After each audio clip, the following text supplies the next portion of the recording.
Ya, shalom saudaraku. Berapa banyak di antara kita yang siap untuk menerima berkat pada malam hari ini? Haleluya. Mari lambaikan tangan saudara. Saudara bukan lambaikan tangan kepada saya, tapi lambaikan tangan kepada Tuhan Yesus. Katakan I love you Jesus. Coba katakan kali dulu saudara, I love you Jesus. Yang lain disuruh dalam hadirat Allah, I love you Jesus. Berikan tepuk tangan sekali lagi. Amin.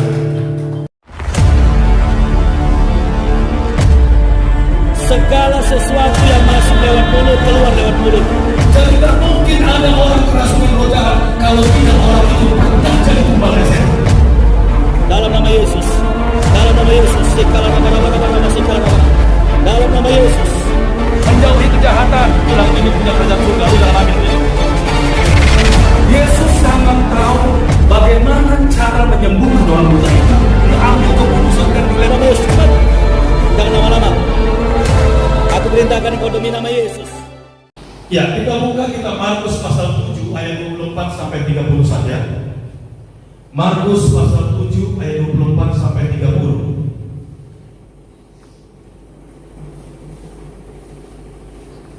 Haleluya.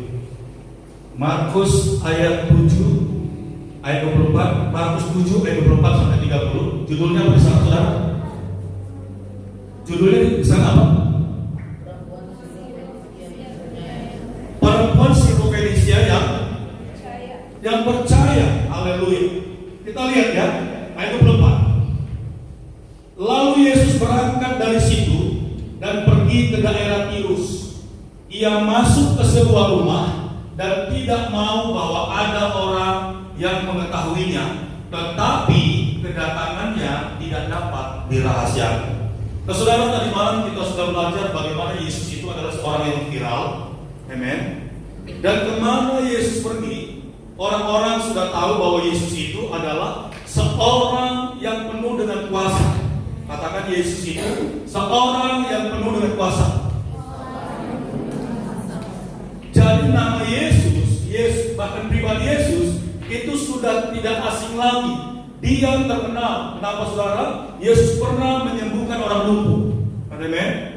Dia pernah membangkitkan orang mati Lazarus. Dia juga menyembuhkan orang tuli. Ya. Dia juga memberi makan 5.000 orang laki-laki, tidak termasuk perempuan dan anak kecil. Jadi sudah jelas bahwa Yesus ini adalah seorang pribadi yang sangat terkenal. Makanya kemana Yesus pergi, banyak sekali orang-orang berkerumun. Nah, kira-kira kalau saudara mengalami hal seperti itu, lelah kan saudara? Lelah. Sudah pasti Yesus itu lelah. Karena kemana-mana dia pergi, selalu saja ada orang yang berkumpul dan ada orang yang sakit dibawa kepada Yesus untuk diapain? Sembuhkan. Artinya Yesus setiap detik itu melayani, saudara. Secara fisik dia itu capek. Makanya dia satu kali masuk ke kota Tirus ini, diam-diam saudaraku. Sebenarnya dia mau menjumpai ada satu keluarga, ada satu yang namanya kehidupan yang disebut anak-anak kerajaan Allah. Nanti kita lihat dengan ceritanya. Jadi sebenarnya dia mau diam-diam masuk ke situ, saudara. Tapi saudara lihat, dijelaskan di bawah. Tetapi kedatangannya tidak dapat dirahasiakan. Wahai, saudara tahu, ini sebenarnya bukan hal yang biasa. Ini berbicara tentang alam roh. Jadi sebenarnya ketika Yesus kemana-mana, saudaraku, itu roh Bapa, roh Allah itu sebenarnya bermanifestasi kemana-mana, saudara. Dan kalau dia lewat ke suatu kampung, itu orang-orang yang dipenuhi sama setan-setan terganggu, saudara. Makanya satu kali Yesus pernah ke daratan Gerasa. Pernah dengar ceritanya? Di Gerasa ada 2 orang gila, saudara. Itu 2 ceritanya. Ada yang 1 orang gila, ada yang 2 orang gila. Ketika Yesus mendarat, dia naik ke daratan itu langsung orang gila dari perbukitan itu datang mengejar dia. Pernah dengar cerita itu? Orang gila di Gerasa, dan akhirnya orang gila itu disembuhkan dengan cara apa, saudara? Setannya dikemanain? Lempar ke babi. Ke babi-babi. Apakah Yesus sudah mengusik orang gila itu sebelumnya? Apakah Yesus sudah cari darah-darah dengan orang gila itu? Dia ganggu-ganggu. Apakah begitu? Yesus itu baru mendarat, saudara. Turun, dia langsung dikejar sama orang gila itu. Dari situ kita tahu bahwa kemana Yesus pergi, sebenarnya roh-roh jahat yang ada di sekitar itu terganggu, katakan terganggu. Jadi kalau roh Allah ada di dalam saudara, dengar baik-baik, kemanapun saudara jalan, sebenarnya atmosfer kuasa kegelapan itu akan terganggu karena roh Allah ada di dalam saudara. Haleluya. Nah ini peristiwanya saudara, ya. Tetapi kedatangannya tidak dapat dirahasiakan. Kenapa? Kita teruskan. Malah seorang ibu yang anaknya perempuan kerasukan roh jahat. Coba lihat. Haleluya. Jadi roh yang di dalam Yesus itu sudah bisa menggerakkan, amen, kekuatan lain yang dalam kegelapan, saudara. Makanya muncul ibu-ibu itu. Malah seorang ibu yang anaknya perempuan kerasukan roh jahat segera mendengar tentang dia, lalu datang dan tersungkur di depan kakinya. Haleluya. Saudara bisa bayangkan ini, saudara, ceritanya. Pertanyaan kita malam hari ini, ibu ini datang kepada Yesus, tapi yang punya masalah siapa? Anaknya. Yang punya masalah siapa? Anaknya. Saudara bisa bayangkan kenapa anaknya bisa kerasukan setan? Saya mau bilang malam hari ini kepada saudara semuanya, manusia itu nggak bisa dimasuki setan kecuali kalau tidak diundang. Ngerti nggak? Anak ini nggak mungkin bisa dirasuki roh jahat kalau tidak tubuhnya itu dipersembahkan sama setan. Jadi nggak mungkin ada orang kerasukan roh jahat kalau tidak orang itu pernah jadi tumbalnya setan. Makanya jangan coba-coba datang ke tempat sarang setan atau ke dukun, saudaraku. Ada di sini yang sudah pernah ke dukun. Artinya saudara menyerahkan tubuhmu itu untuk dimasuki sama setan. Anak kecil kerasukan setan. Jangan coba-coba, saudara. Kita ini sudah ditebus sama Tuhan Yesus. Apalagi darahnya itu sudah membasuh hati kita. Bagaimana mau bisa setan masuk ke dalam anak-anak? Kecuali kalau saudara tidak persembahkan anak itu. Mungkin saudara tanya, kapan Pastor Daud saya mempersembahkan anak itu? Mungkin ketika dia sakit. Saudara mungkin sudah putus asa. Dengar baik-baik. Saudara mungkin ke dokter nggak sembuh-sembuh. Saudara sudah kehilangan akal. Lalu ada yang mengusulkan, sudahlah kamu pergi aja ke sana. Resepnya cuma satu saja syaratnya. Kau bawa daun sirih sama kapur dengan uang 2.000 perak. Pancingannya sih murah, saudara. Tapi efeknya, akibatnya seumur hidup. Kalau saudara sudah lakukan itu malam hari ini, bilang sama Tuhan, itu aku Tuhan, aku manusia. Apa saudara pikir kalau setan itu dukun-dukun roh jahat itu sudah dimasukkan ke dalam hidupmu, saudara bisa keluarkan dengan mudah? Ini lihat, ibu ini sudah kewalahan, saudara. Dia sudah kemana-mana dan dia tidak bisa melepaskan roh jahat itu dari anak-anak.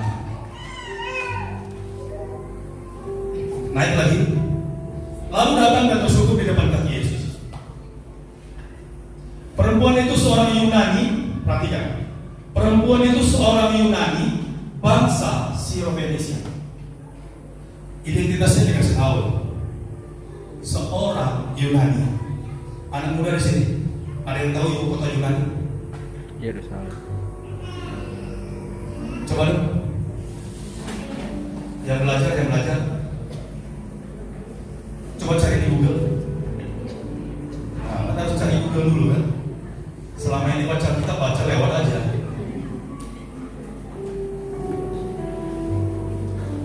Dapat saudara? Yunani ibu kotanya apa? Athena. Oke, karena kamu yang jawab Athena, coba baca kisah para rasul 17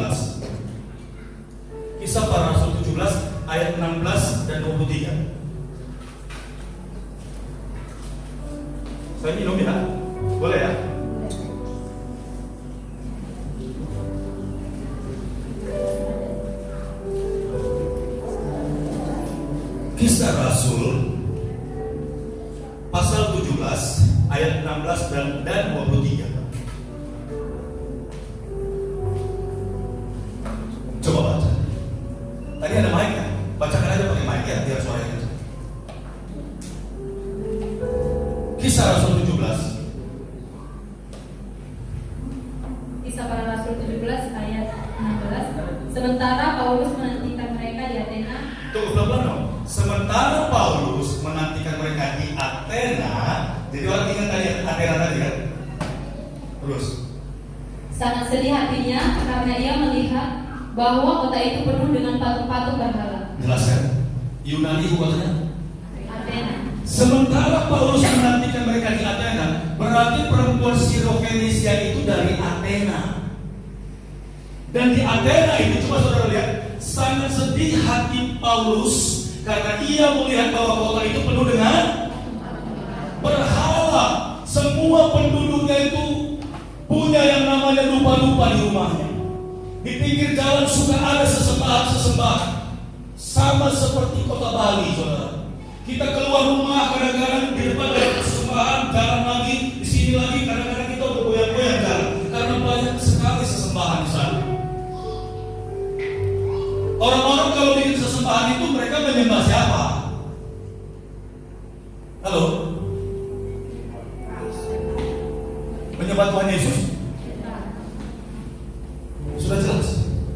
Jadi terkadang kalau orang Athena ini bikin upacara, saudaraku, mereka panggil suhu, mereka panggil yang namanya dukun, orang-orang pintar untuk panggil yang namanya roh leluhur, roh nenek moyang.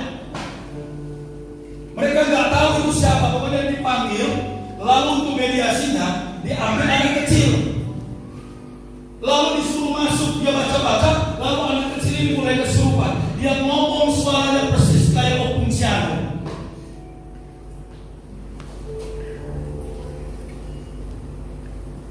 Ketika sudah diundang dia masuk, saudaraku, apa saudara pikir bisa langsung keluar berhirup? Bisa gitu?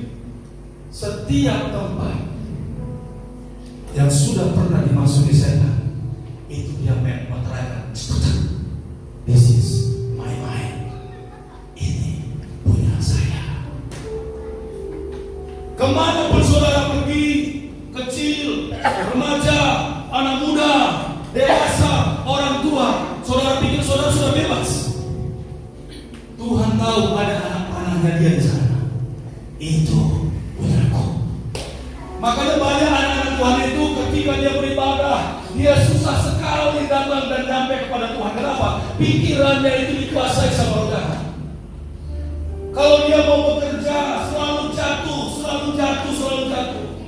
Bahkan mau naik jabatan pun, Iblis sudah bilang, kau tidak bisa naik, kau tidak bisa diberkati, karena kau itu punyaku. Iblis datang untuk apa? Mencuri, Kemuliaan. merampok, dan membinasakan. Makanya keturunan orang-orang yang berdosa itu nggak akan bisa jadi pemimpin negeri ini, nggak akan bisa menjadi pemimpin daerah, nggak akan bisa jadi pengusaha kaya raya. Kenapa? Karena selalu ada saja masalah yang terjadi dalam hidupnya. Enggak dia, istrinya mati. Enggak dia, anaknya cacat. Enggak dia, selalu keluarganya sakit-sakitan. Apakah menurut saudara itu Tuhan pasti sakit-sakitan? Tidak. Yang bikin itu siapa? Kutuk. Kalau kita mengingatkan diri dan kita ditebus sama darah Yesus, itu artinya semua hidup kita itu sudah dibayar lunas sama Tuhan Yesus. Tapi kalau kita mengingatkan diri sama setan, maka seluruh hidup kita itu sudah dibayar lunas sama setan. Pilih mana, saudara?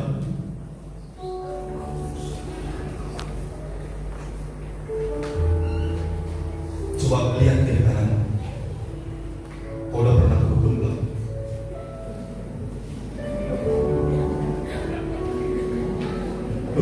Kita mau beribadah sama Tuhan Yesus. Kalau sudah pernah, tolak.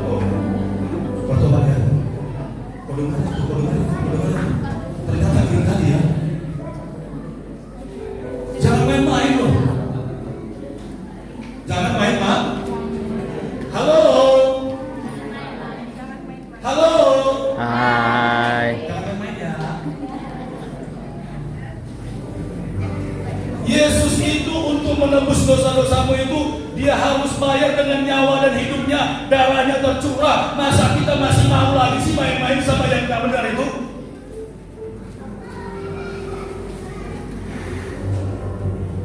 Berarti kita kan menghinakan salibnya, benar kan? Betul. Iyalah, udah jadi orang Kristen masih pergi lagi ke sarang penyamun. Itu sarang penyamun. Udah gak pantas tau. Coba baca ya ayat 20 berapa tadi? Yang Kisah Rasul 23. Sebab ketika aku berjalan-jalan di rumahmu dan melihat-lihat barang-barang pujaanmu, aku menjumpai juga sebuah mesbah dengan tulisan kepada Allah yang tidak dikenal. Apa yang kamu sembah tanpa mengenalnya, itulah yang kuberitakan kepada kamu. Ternyata orang itu juga dalam sesembahannya menitipkan nama Allah yang tidak dikenal. Jadi bukan cuma satu, tapi ini kesempatan Paulus untuk memperkenalkan nama Yesus, Allah. Tapi sebelum Paulus ada di sini, saudara lihat, ini Allahnya kan bisa berubah Allah mana aja kan? Jadi mereka nggak kenal Allah mana, tapi mereka undang. Saudara pernah dengar cerita jelangkung? Yuk, bagaimana mantranya? Jelangkung. Cicak, di dia merayap. Begitu ya mantranya? Dia sebut kan? Dia sebut, engkau datang, Tak diundang. tidak kami undang, kami undang, benar ya? Tapi kau pulang, Tidak diundang. tidak kami antar. Kalau kau antar nanti dia bahaya loh. Dia nanti minta ke kuburan, doa ke kuburan. Makanya berani orang mengundang, tapi nggak berani Mantan. suruh pulang. Jelas, makanya dari sini sudah ketahuan saudara, mantra itu sebenarnya sangat menyesatkan. Berani mengundang roh jahat, tapi tak berani untuk mengusirnya atau menyuruhnya pulang. Berarti di mana dong dia ibu gembala? Nempel kan? Nempel. Jangan coba-coba main-main dengan kuasa gelap.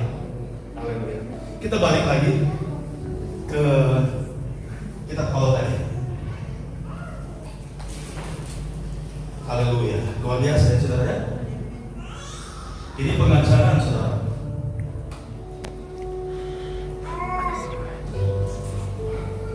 Ayat 26, ayat 27 ya. Tapi dari ayat 26 saja.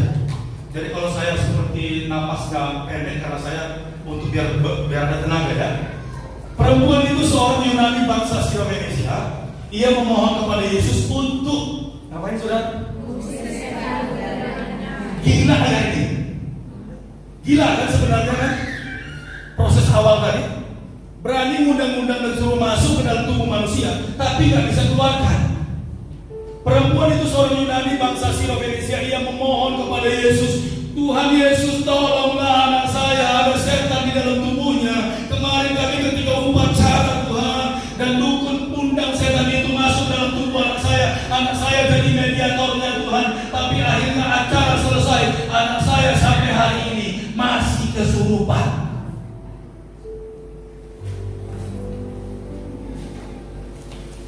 Gelisah kali ibu ini, gelisah. Kasihan anaknya. Kalau orang kerasukan itu kaca ditonjok belas, tangannya berdarah, nggak sakit ya. Kadang-kadang lihat api, wah dia main di api saudara. Namanya kesurupan. Saya berdoa di jemaat malam hari ini yang dengar firman Tuhan ini, tidak ada yang seperti ini. Amin. Ada amin? Amin. Bilang sama saudaramu, saya nggak begitu loh. Saya nggak begitu loh.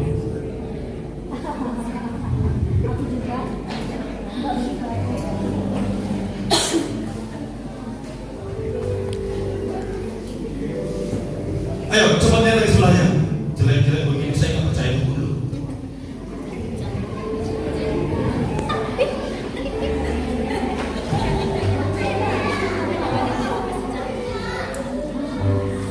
Siapa yang sepakat dengan Pastor Daud berjanji malam hari ini tidak akan menginjak lagi tempat-tempat maksiat, tidak akan pergi lagi ke tempat-tempat yang sesat? Angkat tangannya. Haleluya. Berikan tepuk tangan bagi Tuhan.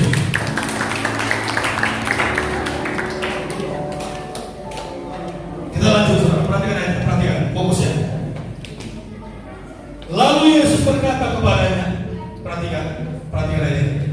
Lalu Yesus berkata kepadanya, biarlah anak-anak kenyang dahulu. Ini yang saya maksud tadi ketika Yesus masuk ke kota itu, sebenarnya dalam dimensi roh, Yesus sedang membawa apa? Roti, ya, tapi tidak kelihatan. Roti hidup maksudnya di mana Yesus.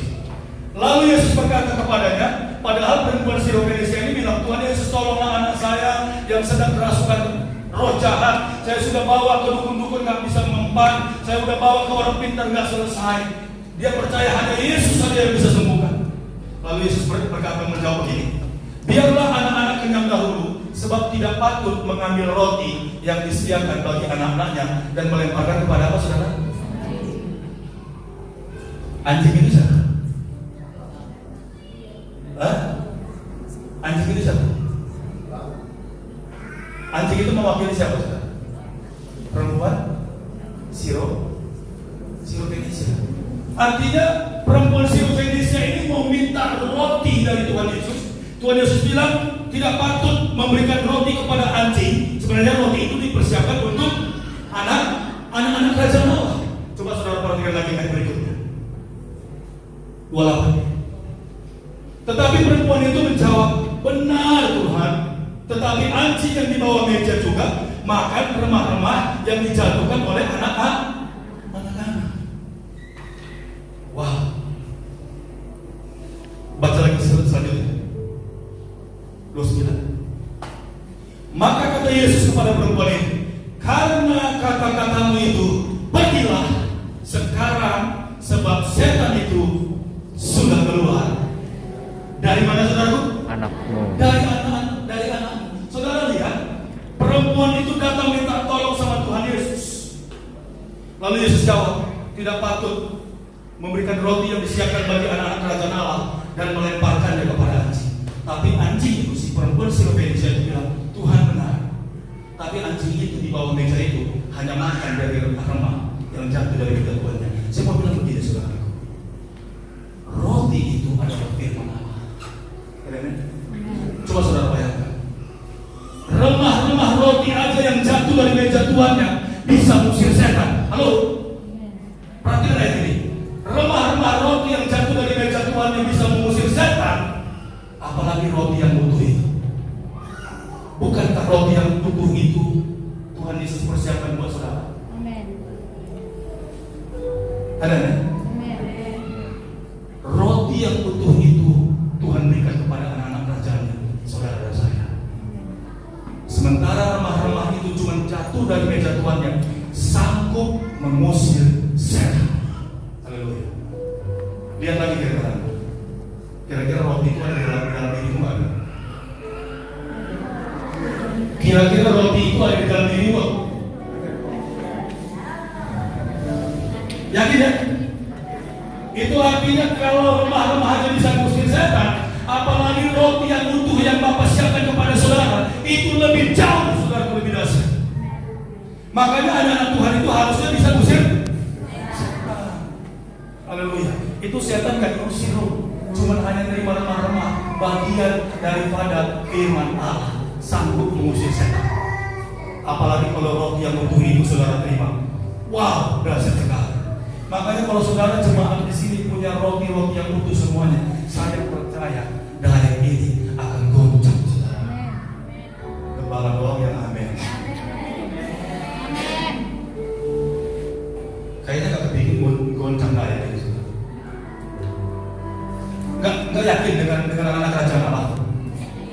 Nggak yakin? Di dalam saudara itu ada otoritas, loh. Ya, coba saudara lihat. Naik lagi ke atas, naik lagi. 28 tadi. 28. Tetapi perempuan itu menjawab, benar Tuhan, tetapi anjing yang di bawah meja juga makan remah-remah yang dijatuhkan anak-anaknya. Saya baru tahu kenapa perempuan Sirofenisia ini Tuhan kasih label anjing. Di Bali itu banyak anjing, saudara. Di Tapanuli juga banyak anjing. Saudara tahu kenapa orang Bali itu justru lebih memelihara anjing lebih sayang anjing daripada babi? babi potong semua di sana, di Bali. Karena kalau mereka lagi pasang sesembahan, yang bisa kasih kode kalau ada sesuatu yang datang, ini anjing. Paham gak? Paham gak? Anjing itu sangat sensitif dengan yang namanya roh jahat. Makanya di kampung saya dulu, itu kurang lebih sekitar 40 tahun yang lalu, saya pulang ke kampung saudaraku, itu sedikit agak mengerikan dan seram. Ternyata opungku pun dulu takut juga. Ketika sudah jam 2 malam, itu anjing, biasanya kalau orang lewat, ya kan? Itu soraknya itu, gunggungannya itu putus-putus. Tapi kalau ada yang mamulus, yang halus, gonggongannya bukan bukan gitu.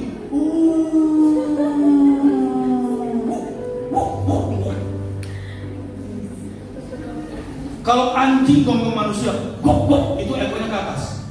Tapi kalau dia lewat yang halus itu, ekornya ke bawah. Anjing aja pun ketakutan, saudara. Nggak percaya. Mungkin saudara-saudara nggak perhatikan. This is real. Ini benar. Makanya ketika saya waktu kecil dulu, saya bilang sama opung saya, "Pung, itu suara anjingnya bikin menyeramkan. Kok aneh? Kalau ada orang lewat dari Martandang gitu ya, malam minggu pulang jam 1 jam 2, ya kan ada orang ngomong, ada liso, kali-kali di tapan ini begitu. Anjing pada karena lewat ya kan. Tapi kalau sudah di atas jam 2 malam, saudaraku, semua Martandang itu sudah pulang. Ada yang lewat yang harus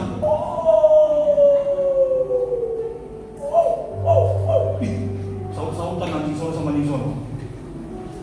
Saya bilang sama bung saya, itu kok suaranya nggak datang?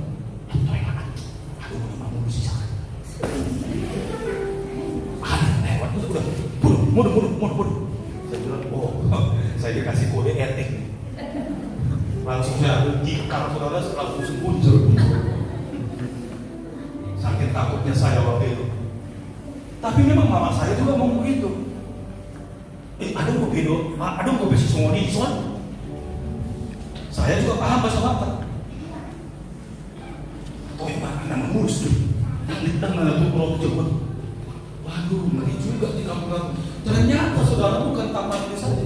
Semua kota-kota, bangsa-bangsa, daerah-daerah yang masih percaya dengan goib, itu pasti pelihara anjing dan anjing kasih kode. Makanya ini perempuan Sirofenisia ini, kalau datangnya setan, dia paham saudara.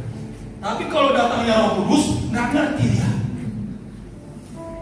Jangan sampai saudara, kalau setan lewat, saudara paham. Amen. Tapi kalau Roh Kudus turun, saudara nggak percaya. Halo.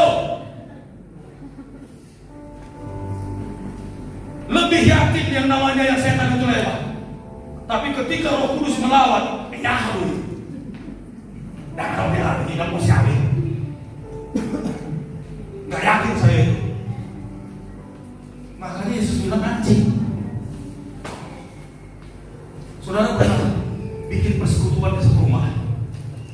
Saudara bersorak-sorak, haleluya, kita sembah dia, ya Allah. Ada anjing di situ, gonggong anjing. Saya mau buktikan. Enggak menggonggong, sekalipun itu bukan anjing kita, enggak menggonggong, saudara. Itu real. Karena apa? Roh Kudus itu membawa atmosfer damai sejahtera. Amin. Dia membawa sukacita, makanya anjing pun tenang dia, saudaraku. Saudara mau ribut pakai toa, pakai speaker yang gede, saudara puji-pujian, enggak gonggong. Tapi kalau yang halus itu lewat, anjing. Saya mau bilang, anak-anak Tuhan yang masih percaya dengan goib, percaya dengan roh jahat, sama dengan kencang-kencang, sama dengan anjing. Bukan saya bilang ya.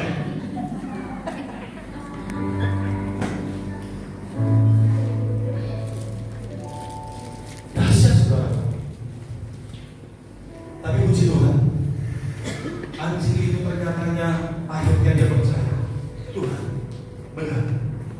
Akulah anjing itu.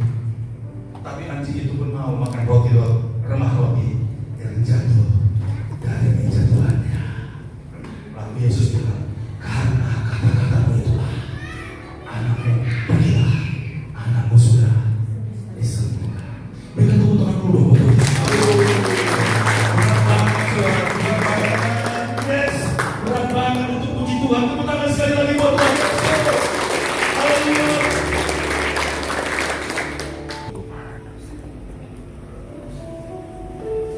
Ayat 29 kita baca terus.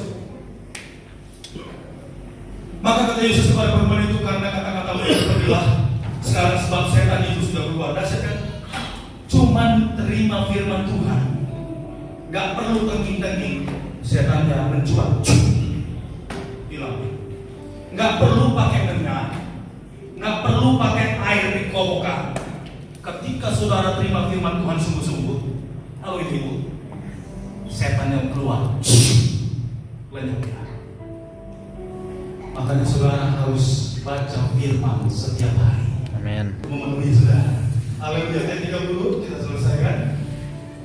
Perempuan itu pulang ke rumahnya, lalu didapatinya anak itu berbaring di tempat tidur, sedang setan itu sudah keluar. Haleluya. Amin. Malam hari ini saudara, saya mau undang saudara untuk terima Yesus sungguh-sungguh. Haleluya. Firman Tuhan saudara sudah dengar dan sudah diungkapkan. Kalau kau mau dipulihkan,